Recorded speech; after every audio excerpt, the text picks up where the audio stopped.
And we're on to the next adventure. Hopefully you're ready to tackle the second example of applying Hooke's law to solve some engineering problems. So let's go ahead and take a look at it. I believe you guys are ready to head out and do this adventure yourself. Go ahead and give it a try. Alright, so let's take a look at this problem and go ahead and give it a try. Remember, we're going to apply Hooke's law for axial deflection, and in this case, it's going to be axial deflection experienced by the columns. So go ahead and see if you can solve for the deflection at E. Pause the video and try solving it. Now that you've had a chance to look over the problem and maybe think where you're going to start, if you're having a little bit difficulty figuring out what exactly you're going to start with first, I would suggest a free body diagram. So let's go ahead and take a look at that free body diagram. We see that we have this load, and I think you hopefully see that this is going to compress. Both column CD and column AB are going to compress downwards. If we're going to figure out how much compression each of those columns is going to experience, then we need to come up with how much force is in each of those columns. So I would say we need to draw a free body diagram that finds the force in the column. So we need to cut in that column, and we need to cut in this column. Now I'm going to connect this free body diagram along with my rigid beam. Rigid beam just means that the beam is not going to deflect due to bending. We'll handle bending deflections much later in the semester. So pretend this beam is infinitely stiff and won't deflect. So the only thing that's deflecting is column CD and column AB. When we do this and we draw our cut, you'll see that at this cut you'll be able to come up with a force. I would say you could sketch your free body diagram. Here's our beam. Here's our column. You have a 10 kip load, force in AB, force in CD. You have some dimensions. Free body diagram is useless without good dimensions. So I have 2 feet, 4 feet. And so hopefully you know from statics that you can go ahead, apply some equilibrium equations, maybe some moment and some forces in the Y. We'll do it here, and you'll be able to come up with these forces, and then you'll be able to come up with how much each column CD deflects, column AB deflects, and then you can draw a nice little geometrical picture, and that'll help you figure out with the geometry, some triangles and angles, you'll be able to figure out how much point E is deflecting. All right, so go for it. I know you can do it. Once you're given the problem the best try you can come and check out the rest of this solution to see if it matched your answers. So if you have an answer, go ahead and skip to the end. Otherwise, if you want to follow along to see how I approach the problem, go ahead and keep on watching. Alright, so like I said, we took a free body diagram of beam BEC as indicated, and I drew that free body diagram below. And we're going to apply equilibrium to this free body diagram. So we have to go back to our statics days. We'll sum moments.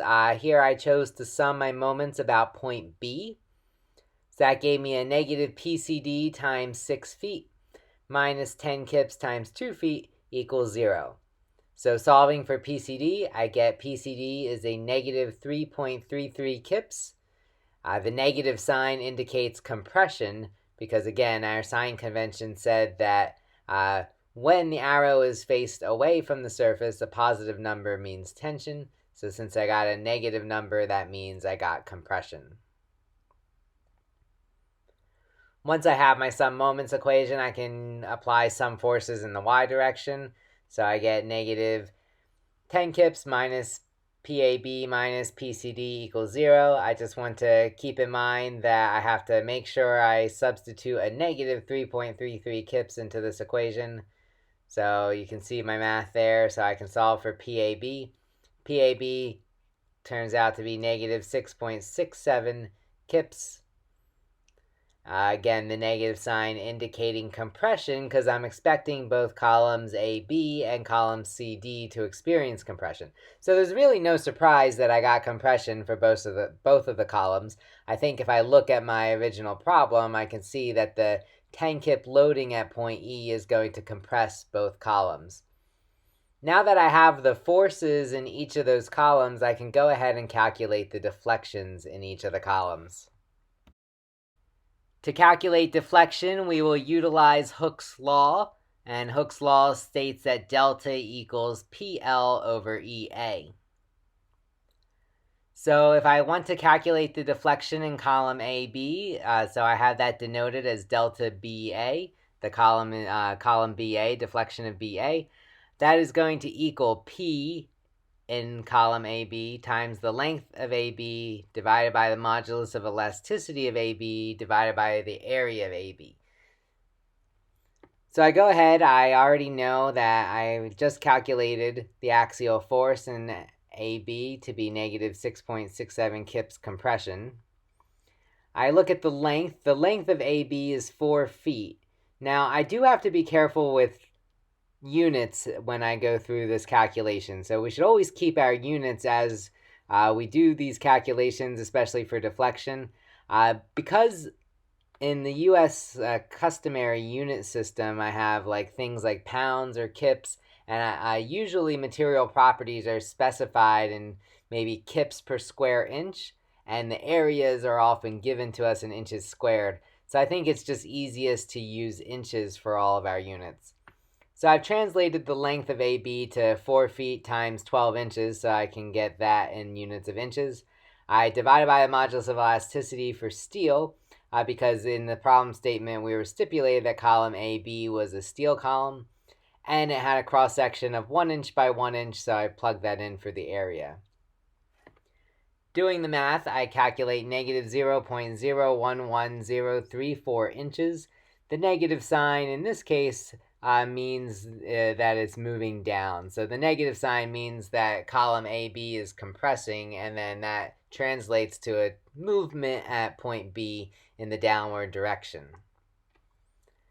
Next, I'll calculate delta CD. So again, I do PL over EA for column CD.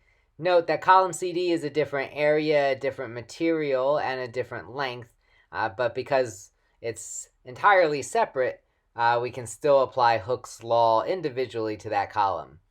So I plug in my numbers for P, L, E, and A. In this case, column CD is aluminum, so I use 10,600 KSI for my modulus of elasticity. It was slightly larger in area, in cross-sectional area, so 1.5 inch by 1.5 inch, and shorter in length, so 2 times 12 inches to give us 24 inches. This resulted in a calculation of negative 0.003354 inches. Again, the negative sign means that column CD is compressing, or that point C is moving downward in our problem. And I'll go ahead and make a note of that these were the deflections at B and C respectively.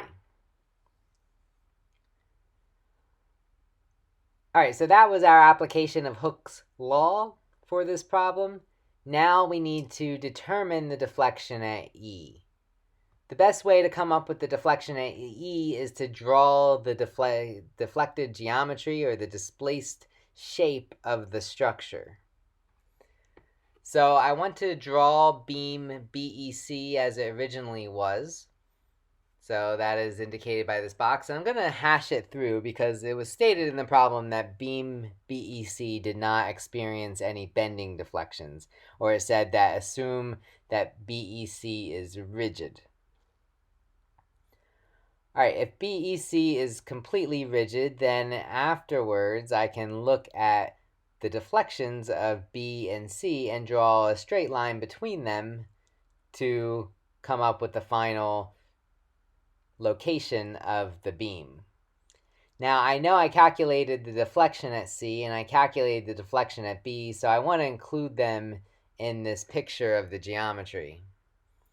So my deflection at C was 0.003354 inches downward, whereas at B, it was 0.011034 inches downward. This is the final step to the problem. I don't really want to bog you down in the details, but pretty much the problem is now just down to a problem from maybe your high school geometry class.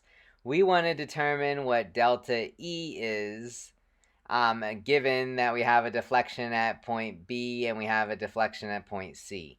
And we know the horizontal lengths between B and E and C. So I'm going to use a similar triangle to help me solve this. And so I need to come up with what that triangle is. And so I'm going to break this shape into kind of a trapezoid and a triangle. So if I draw first that rectangular portion, I see that all 3 points, B, E, and C, deflect that amount delta C, that 0.003354 inches.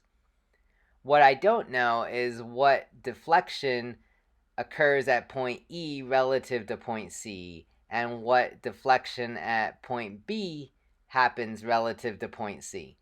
So again, using my nomenclature, I'll write in here delta E relative to C and delta B relative to C.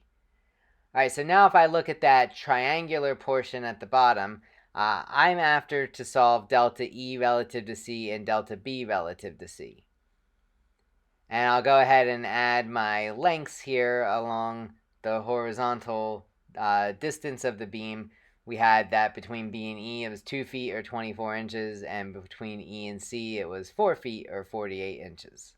So let me go ahead and add those to my similar triangle. Sorry about that.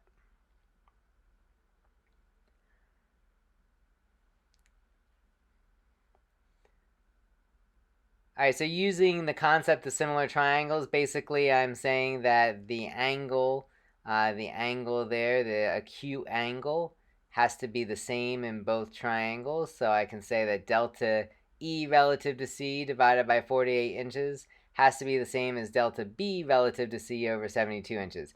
Another way of looking at this is, I'm writing basically the expression for tangent of that interior angle, that acute angle. So tangent of that angle is delta E relative to C over 48 inches. It also is delta B relative to C over 72 inches. Now, I do happen to know what delta B relative to C is. Because I know the total amount delta B, I can subtract out the amount delta C and substitute that into my variable for delta B relative to C. So since I do have those numbers, I am able to make this calculation, and now I can solve for delta E relative to point C, and I calculate that value should be 0.005120 inches. Now remember, the question asked us to solve for delta E. Delta E is this value, delta E relative to C, plus that initial deflection of point C. So again, if you go back up to the picture with the displaced geometry, I have that 0.003354 inches drop downward, and then from similar triangles, I had an additional 0.005120 inches at point E. So adding the two values together, I calculate delta E is 0.008474 inches downward, and I have my final answer. So I hope that was pretty straightforward. Hopefully you didn't get too scared by the geometry there at the end. If you made it to do the calculations for delta B and delta C, great. That's really what we're after for learning when we're learning Hooke's law. And so that's kind of the crux of the problem. And then it was going back and using some of our geometrical skills to solve the rest of it for the deflection at E. Congratulations, we finished our example problems, and now it looks like we're on to the open seas in our next adventure. I hope you will join me in the future.